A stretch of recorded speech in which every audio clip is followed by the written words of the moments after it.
안녕하십니까. 화요일 아침 여수 MBC 뉴스투데이입니다. 교육의 미래 이정표를 제시할 글로컬 미래교육 박람회 개최가 한 달 앞으로 다가왔습니다.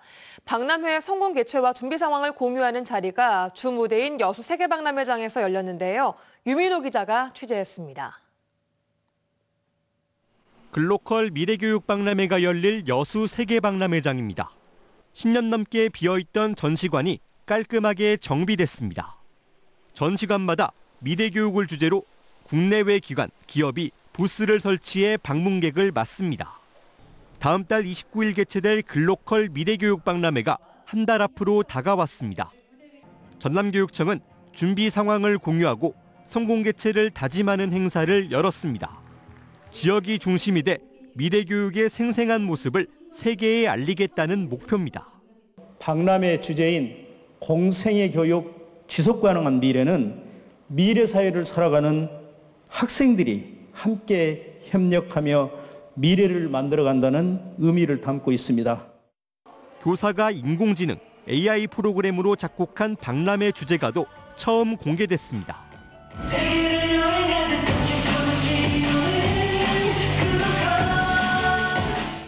편곡을 맡은 김영석 작곡가는 AI란 흐름을 거스를 수는 없다며 이를 잘 활용하는 것이 미래교육의 한 축이 될 것이라고 말했습니다. 불완전을 가지고 스토리를 만들고 그 스토리가 AI와 함께 도움을 받아 창작 활동에 도움이 되고 이런 것들이 교육 쪽에 훨씬 더 반영이 되면 더 멋진 창작물들이 나오지 않을까. 22개국 25만 명이 참여하는 국제행사인 만큼 교육청과 소방당국, 지자체 등은 안전 개최에 힘쓰겠다고 서명했습니다. 전남교육청은 남은 한 달간 시설 점검과 안전대책 등을 빈틈없이 준비하겠다고 밝혔습니다. MBC 뉴스 유민호입니다.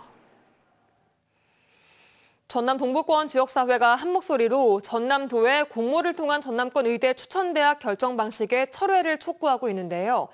노광규 순천시장이 연일 SNS를 통해 전남도의 불공정성을 의심할 만한 정황들을 내놓으며 이제라도 균형감을 지키라고 직격하고 있습니다. 김주희 기자가 보도합니다. 지난 23일 전남도 의회 제389회 임시회 제2차 기획행정위원회에 의대 유치 추진단 업무보고자입니다. 정경선 전남도 의원이 최영주 의대 유치 추진단장을 향해 지난 2021년 전남도가 수행한 의대 설립 운영 방안 관련 용역 결과를 공개하지 못하는 이유를 따져 물었습니다. 그때부터 이미 김영국 지사는 의대 한 군데를 선정해갖고 있었던 거예요. 지금. 그렇기 때문에 이런 것도 비밀스러우니까 공개를 안 한 거고. 네, 의원님 그래서 이제 맞지 않나요? 전남도 의대 유치 설립 추진단장은 현재 전남도의 의대 추천 대학 선정 방식에 영향을 줄 수 있어 비공개할 수밖에 없다고 답변했습니다. 그럼에도 계속되는 추궁에 용역 결과 공개 여부를 재검토하기 위해 행안부에 유권 해석을 의뢰했다고도 말합니다. 보건복지환경위원회에서도 이제 지방자치법에 또 근거해서 그런 말씀을 주셔가지고 저희가 지금 행안부에 유권 해석을 지금 의뢰를 이렇게 지금 했습니다. 노광규 순천시장은 SNS를 통해 전남도가 의대 설립 운영 방안 마련을 위해 16개 지표를 기준으로 수행한 용역 결과를 공개하지 못하는 속내가 무엇이냐고 따져 물었습니다. 이와 함께 여러 정황을 종합해 판단했을 때 서남권 중심의 용역이 아니었는지 의심된다고 주장했습니다. 그러면서 왜 자꾸 전남도의 공정성에 의심이 드는 일들이 발생하는지 모르겠다며 답답한 심경을 드러냈습니다. 노광규 시장은 또한 대통령 발언을 근거로 추천대학 한 곳을 직접 결정하겠다는 전남도의 일관된 주장에 대해 이미 교육부 등 정부의 실무 부서를 통해 고등교육법이 정한 절차대로 하겠다는 입장을 재확인했다고 밝혔습니다. 그러면서 경북도의 사례도 다시 언급했습니다. 경북도는 안동대와 포스텍의 의대 유치 갈등을 성공적으로 조정해냈다는 겁니다. 경상북도는 우리가 권한이 없다는 걸 인정을 했습니다. 네. 그러면서 안동대는 공적인 기관인 공공의대 중심으로 가고 포스텍은 연구 중심 의대로 가는 게 어떻겠느냐. 이렇게 조율을 해서 내부적으로 정리를 한 걸로 알고 있습니다. 어렵고 혼란스러운 지역 현안일수록 핵심을 비껴간 여론전보다는 원칙을 지키는 것이 정답입니다.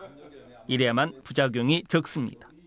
구시대적인 일방 행정이 전남도의 경쟁력과 신뢰도를 떨어뜨리고 있는 것은 아닌지 다시 한번 되짚어봐야 할 시점입니다. MBC 뉴스 김주희입니다. 이런 가운데 순천시 의회가 전남권 의대 순천 유치를 위해 보다 적극적인 방안을 강구해 나가기로 했습니다. 순천시 의회 순천의대 유치특위는 전남도에 법적 권한도 없는 전남권 의대 추천을 위한 공모 절차를 즉각 중단할 것을 요구하며 교육부가 전남권 의대의 입지를 직접 선정할 수 있도록 시민 홍보 등 더욱 적극적인 방법을 모색해 나갈 것이라고 밝혔습니다. 이와 함께 전남 동부권에 국립의대가 우선적으로 설립돼야 할 객관적인 요건들을 갖추고 있는 만큼 순천대에 국립의대가 최종 유치될 수 있도록 앞장서겠다고 덧붙였습니다. 섬 지역 자원봉사와 여행을 결합한 프로그램이 다음 달부터 여수에서 운영됩니다. 여수시는 오는 10월까지 매달 50명을 대상으로 금오도와 낭도 등 10개 섬에서 자원봉사와 여행을 결합한 프로그램을 운영한다고 밝혔습니다. 참가자들은 섬 투어와 쓰레기 수거 활동을 마치고 사진을 제출하면 기념품 등을 받을 수 있습니다. 여수에 있는 국립공원연구원 해양연구센터가 경남 이전을 검토하고 있는 것으로 알려지면서 지역의 우려가 커지고 있습니다. 공공기관을 다른 지자체에 빼앗길 상황에 처한 여수시는 부랴부랴 대책을 마련하고 있습니다. 문형철 기자입니다. 여수 세계박람회장 국제관에 입주해 있는 국립공원연구원 해양연구센터입니다. 국립공원의 체계적인 보존을 위해 다양한 조사, 연구를 수행하는 기관으로 직원 20여 명이 근무하고 있습니다. 경남 사천에 있던 센터가 여수로 옮겨온 건 지난 2013년. 그런데 10여 년 만에 다시 사천 이전을 검토하고 있는 것으로 알려지면서 지역 내 반발이 거세지고 있습니다. 여수시 의원들은 단체로 성명을 내고 다도해 해상국립공원과 한려해상국립공원을 동시에 보유한 여수에 반드시 필요한 기관이라며 정부와 지자체의 대책 마련을 촉구했습니다. 해양연구센터가 여수에 존치될 수 있도록 센터 건립 신축 등 지원 대책을 신속히 마련하라. 센터 측이 부담하고 있는 사무실 임차료는 연간 1억 원. 내년 5월이면 계약이 끝나지만 청사 신축을 위한 여수시와의 협의는 3년째 진전이 없습니다. 반면 경남 사천시는 이전해오는 공공기관에 부지 매입비와 건축비 등을 지원할 수 있도록 지난해 조례를 제정했고 실제로 부지 제공 등을 조건으로 내걸며 해양연구센터 유치에 적극적인 모습을 보이고 있습니다. 발등에 불이 떨어진 여수시는 부지 매입비, 임차료 등을 지원할 수 있도록 조례를 개정하는 한편 박람회장에 해양연구센터 청사 건립이 가능하도록 항만공사와 협의를 진행하겠다고 밝혔습니다. 사유지까지 포함해서 저희는 찾고 있고 세계 박람회장 마스터 플랜에 우리 공공기관 이전 관련해서 계획을 넣고 우선 여수시와 지역 정치권은 조만간 환경부 및 국립공원공단 측과 간담회를 갖고 해양연구센터의 청사 문제와 지원책을 논의할 계획입니다. MBC 뉴스 문형철입니다. 지난 주말 목포에서 K3 리그 목포FC와 강릉시민축구단의 경기가 진행됐습니다. 경기 도중 선수가 부상을 입었는데 규정을 이유로 대기 중이던 구급차가 아닌 일반 차량으로 이송됐는데요.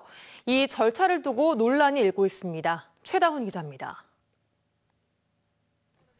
지난 27일 열린 FC 목포와 강릉시민축구단의 K3 리그 7라운드 경기. 경기 시간 34분, FC 목포의 최치용 선수와 강릉시민축구단의 박선주 선수가 부딪힙니다. 피를 흘리며 잠시 의식을 잃었던 박선주 선수는 쉽게 몸을 일으키지 못합니다. 다급하게 도움을 요청하는 선수들을 향해 들 것을 들고 들어오는 이들은 15세 이하의 어린 유스 선수들. 들 것을 제대로 들어올리지 못하고 흔들리는 등 몇 걸음 못 가 들 것을 내려놓고 맙니다. 네, 어린 아이들이 들 것을 들다 보니까 좀 원활하게 진행이 되지 못할 것 같아요, 이게. 사고가 난 지 4분이 넘어서야 경기장 안으로 들어선 차량. 이마저도 경기장에 대기 중이던 구급차가 아닌 일반 승합 차량입니다. 부상 선수를 겨우 이송하나 했더니 차량에 가득 실려 있는 짐들 때문에 또다시 들 것을 내려놓는 어처구니 없는 상황이 이어집니다. 사실 K3 리그가 뭐 어디 동네 체육 대회도 아니고요. 그렇죠. 엄연히 우리나라 축구 전국 단위의 리그인데 이런 처리는 좀 많이 아쉽네요. 동행하는 의료진은 없었고 경기장을 빠져나가는 데까지 6분이 넘게 소요됐습니다. 선수의 가족들은 분통을 터뜨리고 있습니다. 그 의료진 없이 이송했던 거? 그거부터가 일단 말이 안 돼서 너무 열받고, 일단 구급차로 이송 안 한 것도 열받고. 대한축구협회와 경기장 운영을 맡은 FC 목포 측은 규정대로 처리했다는 입장입니다. 프로리그와 달리 K3 리그는 산소호흡기가 비치된 구급 차량 1대 이상을 대기시키면 되는데 이 한 대마저도 이송을 위해 동원된다면 경기가 중단되기에 진행을 위해 예비 차량을 이용했다는 겁니다. 저희 조치는 다 했고요. 그다음에 그 이후의 판단은 이제 대한축구협회나 경기감독관이나 심판의 조치가 적절했는가에 대해서 하는 겁니다. 정말 막 긴급 어디 심정지가 왔다든지 머리에 이렇게 해갖고 막 의식이 없다든지 그런 환자가 아니면은 저희 어떤 그 규정에는 예비차를 이용해가지고 병원으로 후송을 하게 돼 있어요. 뼈가 보이는 등 6cm 이상 찢어지는 머리 부상을 입은 박선주 선수가 사설 응급차 등을 동원해 대학병원 응급실에 도착한 건 사고 2시간이 넘은 시각. 박 선수의 가족들은 선수 보호를 위해 K3 리그 등에서도 구급 차량 확대 등 사고 대응책이 개선돼야 한다고 촉구했습니다. MBC 뉴스 최다운입니다. 박홍일 목포시장이 사막도에 호텔과 컨벤션 등을 짓는 민간 사업자와의 사업 협약을 해지했다고 밝혔습니다. 전임 시장이 진행한 사업을 본인이 취임한 지 2년에 걸친 검토 끝에 사실상 불허한 겁니다. 김윤 기자입니다. 호텔과 컨벤션 시설 건설을 골자로 하는 사막도 평화누리 사업이 결국 폐지 수순으로 접어들었습니다. 전임 시장이 지난 2022년 4월 스카이원 레저와 동부건설 등 5개 업체가 참여한 특수 목적법인 대형 DLM PFV를 우선 협상 대상자로 선정한 지 2년 만입니다. 여러 전문가들의 수기를 거친 끝에 목포시는 4월 9일 사막도 평화누리 유원지 조성 사업 민간 사업자와의 사업 협약을 해지하기로 결정하였습니다.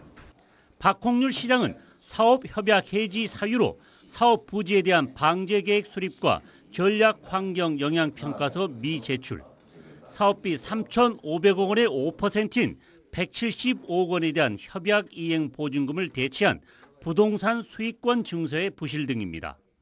부동산 수익권 증서는 자산 가치가 69억 원에 그친 데다 사업자가 변경을 요청한 담보물 157개 가운데 154개가 이순위권 담보물이었다고 밝혔습니다.